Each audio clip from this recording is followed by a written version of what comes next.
گزشتہ 10 سال سے اسرائیل اپنی سرحدوں کی وسعت اور اپنی ریاست کے غلبے کے لیے اس قدر سرگرم کیوں ہوا ہے؟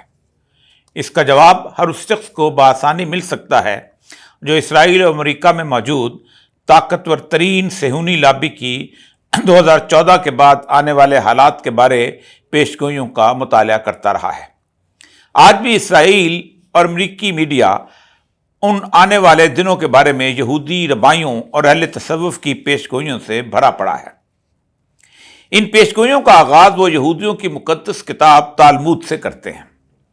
تالمود کے مطابق جب چاند کو گرہن لگتا ہے تو یہ بنی اسرائیل کے لیے ایک برا شگون ہوتا ہے۔ اگر اس چاند کا چہرہ ایسے سرخ ہو جائے جیسے خون تو سمجھو دنیا پر تلوار چھانے والی ہے۔ دنیا بھر کے یہودی گزشتہ 2000 سال سے ان چاند گرہنوں کا مطالعہ کرتے چلے آ رہے ہیں، اور یہودیوں میں تصوف کی ایک بہت بڑی تحریک قبالہ 3000 سال سے سرگرم عمل ہے۔ مدتوں ان کے ہاں تصوف کا علم زبانی طور پر سینہ بسینہ منتقل کیا جاتا تھا، مگر چند سو سال پہلے ان کے ہاں تصوف کے لٹریچر نے جنم لیا، اور اس سلسلے میں 3 کتابیں باہیر، سفر، رازیل و حمالخ اور زہر لکھی گئیں، اور آج بھی یہ سلسلہ تصوف قبالہ کی رہنما تصانیف مانے جاتے ہیں۔ یہودی علم نجوم سے بالکل دور رہتے ہیں، بلکہ اسے حرام قرار دیتے ہیں، مگر چاند اور سورج کے گرہنوں کے دوران زمین پر وقوع پذیر ہونے والی تبدیلیوں کا مطالعہ اپنی مقدس کتابوں کی روشنی میں ضرور کرتے ہیں۔ ان کے نزدیک تاریخ میں جب کبھی 4 خونی چاند گرہن ایک ترتیب میں آئے تو بنی اسرائیل پر ایک آفت ضرور ٹوٹی، مگر اس آفت کے بعد ان کی یقینی فتح ضرور ہوتی ہے۔ یہودیوں نے ایسے بڑے واقعات کی ایک تاریخ مرتب کر رکھی ہے، اور اس سارے عمل کو وہ ایلی یعنی اللہ کی نشانیوں میں سے ایک واضح نشانی تصور کرتے ہیں۔ ان چاند گرہنوں کی اہمیت اس وقت اور زیادہ ہو جاتی ہے جب یہ 4 خونی چاند کسی نہ کسی یہودی مذہبی دن کے آس پاس ظہور پذیر ہوں۔ یہودی گزشتہ 50 سال سے ایسے 4 خونی چاند گرہنوں کا انتظار کر رہے تھے، اور اسرائیل کے معبدوں میں اس کے لیے مستقل دعائیں اور دیوار گریہ پر عبادت ہو رہی تھی۔ ان میں پہلا خونی چاند گرہن 15 اپریل 2014 کو لگا۔ اس دوران یہودیوں کا مشہور تہوار یدش، جسے انگریزی زبان میں پاس اوور کہتے ہیں، وہ منایا جا رہا تھا۔ یہ تہوار 7 دن تک چلتا ہے، اور اس دوران یہودی ایک مخصوص روٹی پکاتے ہیں اور معبد یعنی دیوار گریہ کے سامنے قربانی کرتے ہیں۔ دوسرا خونی چاند گرہن 8 اکتوبر 2014 کو لگا، اور اس دوران یہودیوں کا مشہور مذہبی دن سکوٹ تھا، جسے انگریزی میں فیسٹ آف دا ٹیبرنیکل کہا جاتا ہے، اور اس تہوار کے آخر میں ان کا مقدس ترین دن یوم کپور آتا ہے۔ یہ دن یہودیوں کی مصر سے صحرائے سینا کی طرف روانگی کی علامت ہے۔ تیسرا خونی چاند 4 اپریل 2015 کو طلوع ہوا، اور یہ بھی یدش کے دنوں میں ہوا، اور چوتھا خونی چاند 28 اکتوبر 2018 کو سکوٹ کے دنوں میں لگا۔ ان 4 چاند گرہنوں کے حوالے سے یہودی علماء نے یہ پیشگوئی کی کہ جلد اسرائیل کے لیے کسی ایسی جنگ کا آغاز ہوگا جس میں ابتدائی طور پر انہیں شکست ہوگی اور انہیں ظلم سے دوچار ہونا پڑے گا، مگر اس کے آخر میں یہودیوں کو مکمل فتح حاصل ہو جائے گی۔ ان کے اخبارات، رسائل اور میڈیا اس عمل کو ٹریجڈی اینڈ دین ٹرائمف کا ٹائٹل دیتے تھے، یعنی غم و اندوہ کے بعد کامیابی۔ اسی پس منظر میں دنیا بھر کا یہودی میڈیا اور ان کے زیر اثر مغربی میڈیا عرب ممالک میں آنے والی 2011 کی عرب بہار کو مسلم امہ کی خوفناکی سے تعبیر کرتے رہے، اور بتاتے رہے کہ عرب ممالک اب پوری دنیا کے لیے خطرہ بن چکے ہیں۔ اس کے ساتھ ساتھ وہ یہ نظریہ بھی پیش کرتے تھے کہ اب امریکہ دنیا میں امن قائم کرنے کے بالکل قابل نہیں رہا، اور اس کی جگہ اسرائیل کو خود آگے بڑھ کر مسلمانوں کی اس عالمی دہشت گردی کو روکنا چاہیے۔ عرب بہار کی بے چینی سے فائدہ اٹھا کر ان ملکوں میں مکمل تباہی کا راستہ ہموار کیا گیا، اور یوں مصر کے مرسی اور لیبیا کے قذافی کو نشان عبرت بنا دیا گیا۔ اپنے ارد گرد مسلم ممالک کی بربادی کے بعد یہودیوں کی اکثریت اب اس بات پر یقین کرتی ہے کہ ان کی عالمی حکومت قائم ہونے کے دن آ گئے ہیں۔ ایسے چاند گرہنوں سے متعلق یہودیوں کی مرتب کردہ تاریخ کے مطابق گزشتہ 500 سال کی تاریخ میں پہلی دفعہ خونی چاند گرہن 1492-93 میں لگے تو اسپین میں رہنے والے لاکھوں یہودیوں پر آفت ٹوٹ پڑی۔ اسپین کو ازابیلا فرڈیننڈ نے فتح کیا تو وہ قتل کیے گئے، غلام بنا لیے گئے، یا ان سے زبردستی عیسائی مذہب اس شرط پر قبول کروایا گیا کہ ان پر سور کھانا اور ہفتے کے دن کاروبار کرنا لازمی قرار دیا گیا۔ لیکن 1492 میں ہی اسپین کے کولمبس نے ہی امریکہ دریافت کر لیا اور یہودی اس سرزمین کو اپنے لیے ایلی یعنی اللہ کی طرف سے ایک تحفہ اور آئندہ غلبے کا ذریعہ قرار دینے لگے۔ یہودی امریکہ جا کر آباد ہو گئے اور آج وہ اس کی سیاست، معیشت اور میڈیا پر مکمل طور پر قابض ہیں۔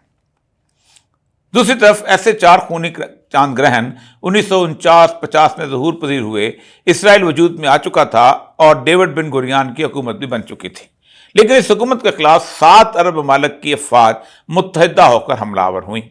اسرائیل کے پاس صرف ایک ٹینک تھا، لیکن قوم پرست عربوں کے پاس 200 ٹینک تھے۔ اسرائیلی آج بھی یہ سمجھتے ہیں کہ ایلی نے انہیں ان قوم پرست روس نواز عربوں پر فتح عطا کی۔ تیسری دفعہ یہ 4 خونی چاند گرہن 1967 اور 68 میں طلوع ہوئے اور اس دوران مشہور عرب اسرائیل مارکا بپا ہوا تھا۔ ایک جانب قوم پرست اور کمیونسٹ نواز عرب تھے جنہیں روس کی پشت پناہی حاصل تھی۔ اسرائیل کی آبادی 8 لاکھ تھی اور عرب 5 کروڑ۔ 4 ملک مصر، شام، لبنان اور اردن نے اس پر حملہ کیا۔ روس نے $2 ارب کا اسلحہ بھی فراہم کیا۔ یہ وہ جنگ تھی جس میں مصر کے سیکولر حکمران جمال عبد الناصر نے تقریر کرتے ہوئے کہا تھا، اے فرعون کے بیٹو، آج تمہارا موسیٰ کے بیٹوں سے مقابلہ ہے، اپنی تاریخی شکست کا آج بدلہ چکا لو۔ ان نام نہاد مسلمانوں اور قوم پرست سیکولر کمیونسٹوں نے دراصل اللہ کے دشمن کا نام لے کے اللہ کی غیرت کو للکارا تھا۔ دوسری جانب امریکہ اور اسرائیل مدد کو آیا اور 2000 سال بعد یروشلم کا مقدس شہر یہودیوں کے قبضے میں چلا گیا۔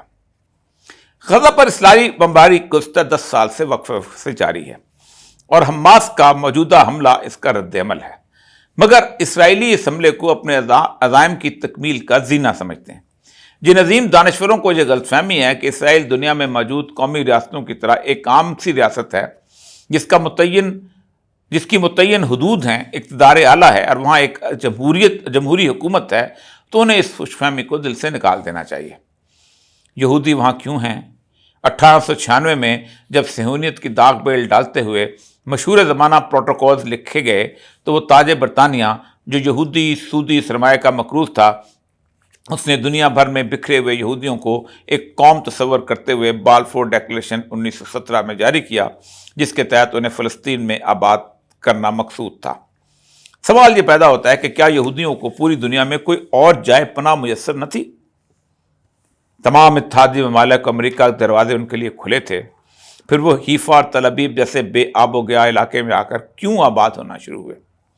جنگ عظیم کے دوم کے بعد تو یورپ میں بھی ان کا غلبہ ہو چکا تھا، ان کے خلاف گفتگو کرنا بھی قابل سزا جرم بن چکا تھا، پھر وہ یورپ کے جنت نظیر اور پرامن ممالک کو چھوڑ کر ایک ایسے ملک میں کیوں آباد ہو گئے جہاں انہیں چاروں جانب سے دشمنوں کا سامنا تھا؟ اس کا جواب صرف اور صرف ایک ہے کہ یہ یہودی وہاں آخری عالمی جنگ لڑنے کے لیے اکٹھے ہوئے ہیں، ایک ایسی جنگ جس کے نتیجے میں ان کے مذہبی ربائیوں کا دعویٰ ہے کہ انہیں یقیناً فتح نصیب ہوگی اور وہ یروشلم کے تخت سے حضرت داؤد، حضرت سلمان کی طرح کی ایک عالمی یہودی حکومت قائم ہوتے دیکھ رہے ہیں، جسے وہ ruling state of the universe کہتے ہیں۔ ان کے نزدیک ان کی یہ جنگ صرف اور صرف مسلمانوں کے ساتھ ہی ہونا ہے۔ گزشتہ 15 سالوں سے یہودی مفکرین، مذہبی رہنما، یہاں تک کہ ان کے اہل تصوف بار بار یہ تحریر کر رہے ہیں کہ 2014، 2015 اور 2018 میں لگنے والے 4 مکمل چاند گرہن اس وقت کی نشاندہی کر چکے ہیں کہ دنیا کی طاقت کا مرکز اب امریکہ سے اسرائیل منتقل ہو جائے گا۔ یہودی فتح کی بشارتیں سناتے ہیں، مگر اسی جنگ کے بارے میں سید الانبیاء صلی اللہ علیہ وسلم نے مسلمانوں کو بھی فتح کی بشارت سنائی ہے۔ آپ نے فرمایا قیامت اس وقت تک قائم نہیں ہوگی جب تک مسلمان یہودیوں سے جنگ نہ کر لیں۔ اس لڑائی میں مسلمان یہودیوں کو قتل کر دیں گے، یہاں تک کہ یہودی پتھر اور درخت کے پیچھے بھی چھپ جائیں گے تو پتھر اور درخت یوں کہے گا، اے مسلمان، اللہ کے بندے ادھر آ، میرے پیچھے یہودی چھپا بیٹھا ہے، اس کو مار ڈال۔ مگر غرقت کا درخت ایسا نہیں کہے گا کیونکہ وہ یہودیوں کا درخت ہے۔ مسلم کی روایت ہے۔ دنیا بھر سے یہودی اسرائیل کی سرزمین پر پکنک منانے یا کسی معاشی فائدے، بہتر اور پرآسائش زندگی کے لیے جمع نہیں ہوئے، بلکہ وہ اس جنگ کے لیے گزشتہ 100 سال سے وہاں مسلسل جمع ہو رہے ہیں۔ وہ اپنی کتاب ایزاخیل کی اس پیشگوئی پر یقین رکھتے ہیں: اے صہیون کی بیٹی، خوشی سے چلاؤ، اے یروشلم کی بیٹی، مسرت سے چیخو، دیکھو تمہارا بادشاہ آ رہا ہے، وہ عادل ہے اور گدھے پر سوار ہے، خچر یا گدھی کے بچے پر۔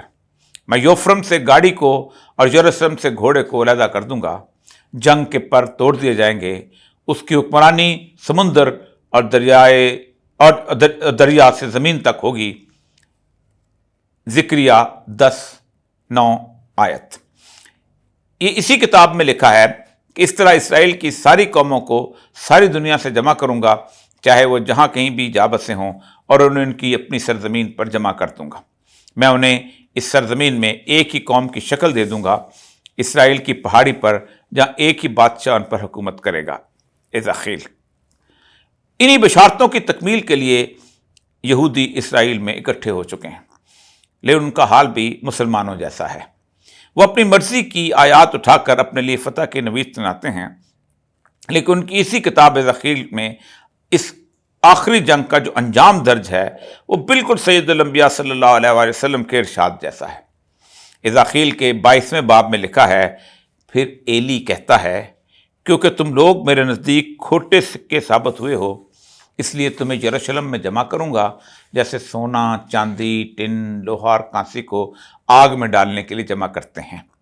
اس طرح میں بھی تمہیں غصے اور غضب کے درمیان جمع کروں گا اور پھر تمہیں پگھلا دوں گا۔ میں تم پر اپنے غضب کی آگ بھڑکا دوں گا اور تم پگھل جاؤ گے، پھر تمہیں معلوم ہو جائے گا کہ تمہارے رب نے تمہارے اوپر اپنا غضب نازل کیا ہے۔ ان کی کتاب جرمیہ میں تو اس آخری مارکے کے اختتام کا منظر بہت ہولناک لکھا ہے۔ ان کی تباہی اور سزا کے اعلان کے بعد، جس کے بعد ان کی لاشیں کھلے آسمان تلے ڈال دی جائیں گی، جہاں گدھ اور کیڑے مکوڑے ان کو کھا لیں گے، حتیٰ کہ ان کے بادشاہوں اور لیڈروں کی ہڈیاں بھی گل جائیں گی اور زمین میں کوڑے کرکٹ کی طرح پھیل جائیں گے۔ یہودیوں کے مقابلے میں مسلمان اقوام، خصوصاً عرب کے بارے میں اللہ کے رسول صلی اللہ علیہ وسلم فرمایا، ایک ایسا فتنہ ظاہر ہوگا جو سب عربوں کو لپیٹ میں لے لے گا۔ اس فتنے میں قتل ہونے والے جہنم میں جائیں گے۔ اس فتنے میں زبان کی کاٹ تلوار سے زیادہ ہوگی۔ مسند احمد، ابو داؤد، ترمذی، ابن ماجہ۔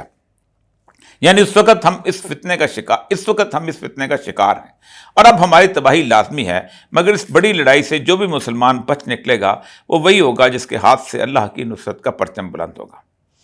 اس بڑی جنگ کے بارے میں آپ صلی اللہ علیہ وسلم نے فرمایا، جب لوگ 2 خیموں میں تقسیم ہو جائیں، ایک ایمان کا خیمہ جس میں بالکل نفاق ہوگا، دوسرا منافقین کا خیمہ جس میں بالکل ایمان نہیں ہوگا، جب ایسا ہو تو پھر دجال کا انتظار کرو کہ وہ آ جائے یا کل۔ ابو داؤد، مستدرک حاکم۔ یہ ابتلا کا دور ہے، ہماری شامت اعمال کا وقت ہے، صفائی کا موسم ہے، دنیا جلد 2 خیموں میں بٹنے والی ہے۔ آپ آج فیصلہ کر لیں کہ ہم کس طرف ہیں، کیونکہ کچھ عرصے کے بعد ہمیں زبردستی ایک جانب ہونا پڑے گا۔ کوئی اس بڑی جنگ میں ہمیں نیوٹرل نہیں رہنے دے گا۔